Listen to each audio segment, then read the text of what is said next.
Hi hello welcome back to my channel. இன்றைக்கி நம்ம lunch recipe என்னென்னு பார்க்கலாமா? கோகனட் பிரிஞ்சியும் காலிஃப்ளவர் பட்டாணி அதுக்கப்புறம் டோஃபு போட்டு ஒரு கிரேவி, ரொம்ப சிம்பிளாக. இந்த கோகனட் ரைஸ் வந்து லன்ச் பாக்ஸுக்கு சூப்பரான ஒரு ரெசிபிங்க. நான் எப்படி செய்கிறதுன்னு டக்குன்னு சொல்லிட்டேன்.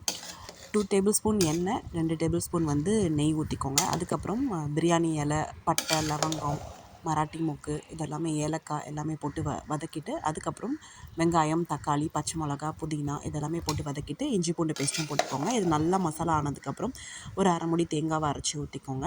அரைச்சி ஊற்றி நல்லா கிரேவி ஆனதுக்கப்புறம் ஒரு கிளாஸ் பாஸ்மதி ரைஸ்க்கு 1.5 கிளாஸ் தண்ணி, அந்த அளவில் ஒரு 20 மினிட்ஸ் தம் போட்டு எடுத்திங்கன்னா சூப்பரான கோகனட் பிரிஞ்சி ரெடி. அதுக்கு சைடிஷ் பார்த்திங்கன்னா காலிஃப்ளவர், பட்டாணி, டோஃபு இதெல்லாமே போட்டு சிம்பிளாக ஒரு கிரேவி.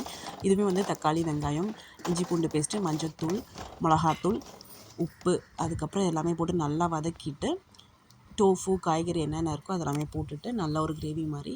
இதுலேயும் கொஞ்சம் வந்து தேங்காய் அரைச்சி ஊற்றுனீங்கன்னா சூப்பரான காம்பினேஷனில் தேங்காய் அரைச்சி ஊற்றி விட்ட கோகனட் பிரிஞ்சி ரைஸும் அதுக்கப்புறம் சூப்பரான ஒரு டோஃபு காலிஃப்ளவர் குருமாவும்.